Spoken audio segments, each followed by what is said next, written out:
তাকে আপোষহীন নেত্রী বলা হয়। শত নির্যাতন অত্যাচারের পরও তিনি কখনোই আপোষ করেননি, এমন এরকম কথাও কিন্তু রয়েছে।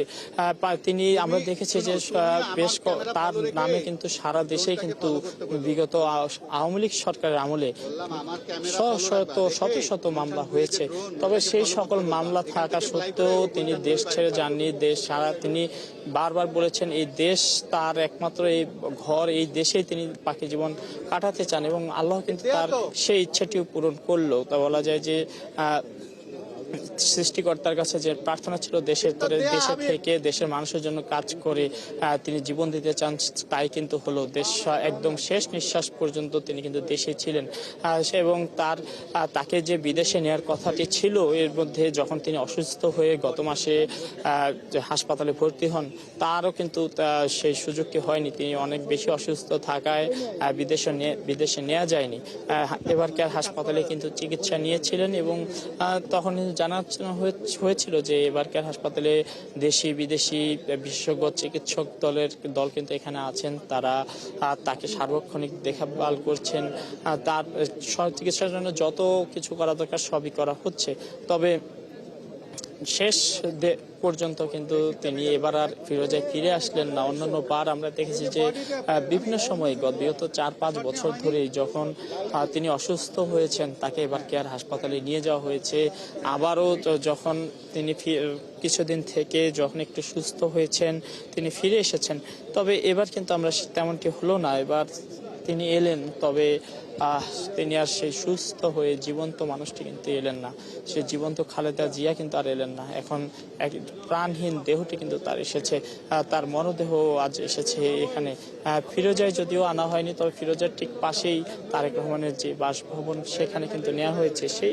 এই দিক থেকে হয়তো ভেতর দিয়ে হয়তো ফিরোজায় আনা হতে পারে, তবে তারেক রহমানের বাসভবনে এখন নেওয়া হয়েছে। আমরা দেখেছি নেতাকর্মীরা সবাই এবং আত্মীয় স্বজন যারা এসেছিলেন তারা সবাই কিন্তু সেই বাসভবনে প্রবেশ করেছেন এবং সেখান থেকে তাকে শেষ বিদায় দেবেন বলে কিন্তু তারা জানিয়েছেন। ফুলের শ্রদ্ধা জানিয়েছেন, ফুল নিয়ে গিয়েছেন এই মহিষী নারীকে শেষ বিদায় দেওয়ার জন্য এবং আজকে তাকে আনা হয়েছে একটি কড়া নিরাপত্তার বহরের মধ্য দিয়ে। নিরাপত্তা বাহিনীরা চারদিকে ছিল এবং তাকে যে ফ্রিজিং কারে আনা হয় সেই ফ্রিজিং কারটিও ছিল বাংলাদেশের লাল সবুজ পতাকায় মোড়া।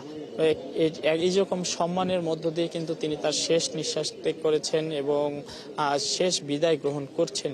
অপরদিকে গতকাল আমরা যখন নেতাকর্মীদের সাথে কথা বলেছিলাম, আজকে যখন কথা বলেছিলাম, তারা মাইনুল মারুফ আপনার মাধ্যমে আমরা দেখছিলাম যে কিছুক্ষণ আগে অর্থাৎ 9:17 আমরা দেখেছি বেগম খালেদা জিয়ার যে মরদেহ বহনকারী অ্যাম্বুলেন্সটি সেটি তারেক রহমানের বাসায় প্রবেশ করে এভারকেয়ার হাসপাতাল থেকে।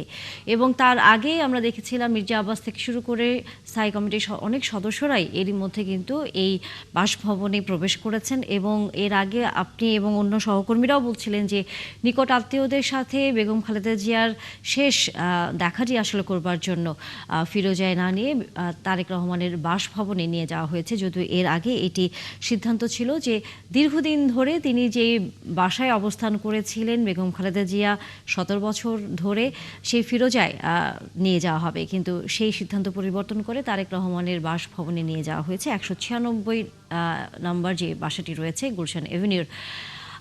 নিরাপত্তার কর্মকর্তাদের আসলে আমরা দেখছি এসএসএফ থেকে শুরু করে, যেহেতু বেগম খালেদা জিয়াকে অতি গুরুত্বপূর্ণ ব্যক্তি হিসেবে রাষ্ট্রের পক্ষ থেকে ঘোষণা করা হয়েছে, এবারকার হাসপাতাল থেকেই আমরা দেখেছি যে এসএসএফ এর সদস্যরা সহ সেনাবাহিনী, বিজিবি এবং পুলিশের নিরাপত্তা বেষ্টনীর মধ্য দিয়ে তার মরদেহ বহনকারী যে অ্যাম্বুলেন্সটি, যেটি বাংলাদেশের পতাকা লাল সবুজে মোড়ানো এবং বাংলাদেশের একটি ফ্ল্যাগ কিন্তু এরই মধ্যে সেই অ্যাম্বুলেন্সের উপরে দেওয়া হয়েছে, সেভাবেই কিন্তু তাকে এভারকেয়ার হাসপাতাল থেকে বের করে নিয়ে আসা হয়।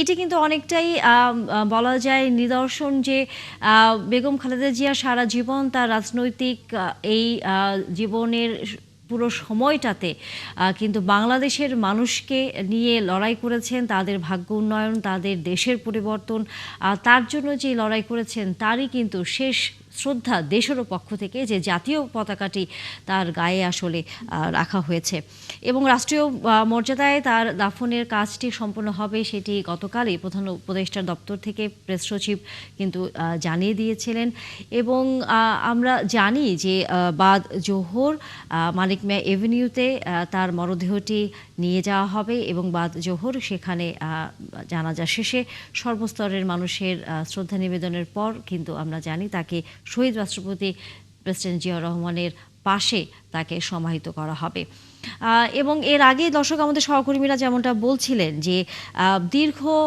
1 মাস 7 দিন এভারকেয়ার হাসপাতালে চিকিৎসা নিয়েছেন বেগম খালেদা জিয়া, অর্থাৎ তার দ্বিতীয় বাড়ি আসলে হয়ে উঠেছিল এভারকেয়ার হাসপাতাল, কারণ সেখানে নানা সময় আমরা দেখেছিলাম বেগম খালেদা জিয়াকে অসুস্থতার জন্য চিকিৎসা নিতে, তবে তারপর তিনি ফিরে গিয়েছিলেন তার নিজ বাসভবনে সুস্থ হয়ে, কিন্তু এবারই আসলে সেটি আর সম্ভব হয়নি। দীর্ঘ সময় আসলে এভারকেয়ার হাসপাতালে তাকে থাকতে হয়েছে এবং দেশ এবং দেশের বাইরে থেকে বিভিন্ন চিকিৎসকরা, বিশেষজ্ঞ চিকিৎসকরা তার চিকিৎসা দিয়ে তাকে আপ্রাণ সুস্থ রাখার চেষ্টা করেছেন, কিন্তু শেষ পর্যন্ত আসলে তা হয়ে ওঠেনি। এর আগে যদি আমরা একটু বলি, যেটি গতকাল থেকেই আমরা কম বেশি আসলে সবাই জানি যে গৃহবধূ থেকে 1984 সালে কিন্তু ভঙ্গুর বিএনপি যে রাজনৈতিক দলটি গঠন করেছিলেন শহীদ রাষ্ট্রপতি জিয়াউর রহমান, তার হাত ধরেছেন, তার হাল ধরেছিলেন বেগম খালেদা জিয়া। তখন থেকেই কিন্তু এই বিএনপির আজকে যে এত বৃহৎ এবং জনপ্রিয় একটি রাজনৈতিক দল হয়ে ওঠা এবং সেখান থেকে বেগম খালেদা জিয়ার দেশের প্রধানমন্ত্রী হিসেবে 3 বার নির্বাচিত হওয়া এবং দেশের প্রথম নারী প্রধানমন্ত্রী হিসেবে নির্বাচিত হওয়া, সেটি কিন্তু সম্ভব হয়েছে তার দৃঢ়তা, তার সাহসিকতা, দেশের প্রতি তার প্রেম, দেশের প্রতি তার যেই ভালোবাসা, সেখান থেকে নানা সময় আমরা দেখেছি বেগম খালেদা জিয়াকে নানা রকম মামলায় হয়রানি, তাকে জেল হাজতে রাখা এবং এমনকি যখন দেশে করোনা ভাইরাসের প্রাদুর্ভাব মহামারী আকারে ধারণ করেছিল, তখনও কিন্তু তাকে সেই কারাবরণ করে সেখানে থাকতে হয়েছিল এবং করোনা পজিটিভও কিন্তু তাকে হতে হয়েছিল। সেখান থেকেও কিন্তু তিনি শারীরিক এই অসুস্থতা থেকেও কিন্তু উত্তরণ করে গিয়েছিলেন। অর্থাৎ সেই সময় যখন মানুষদের ঘরে থাকবার কথা বারবার দেশের পক্ষ থেকে বলা হচ্ছিল, কিন্তু নিরাপদে থাকতে বলা হয়েছিল, কিন্তু তখনও কিন্তু বেগম খালেদা জিয়া সে অনিরাপদ কারাগারেই কিন্তু ছিলেন। এক হিসেবে যদি আমরা দেখি যে এর আগের তার রাজনৈতিক ইতিহাসগুলো, তার দেশ চালানোর ইতিহাসগুলো যদি আমরা লক্ষ্য করি, সেখানে কিন্তু বারবারই সামনে আসে নারী হিসেবে নেতৃত্বের জায়গাটি দৃঢ়তার সাথে পালন করা, সেটি কিন্তু অনেক সাহসিকতার পরিচয়।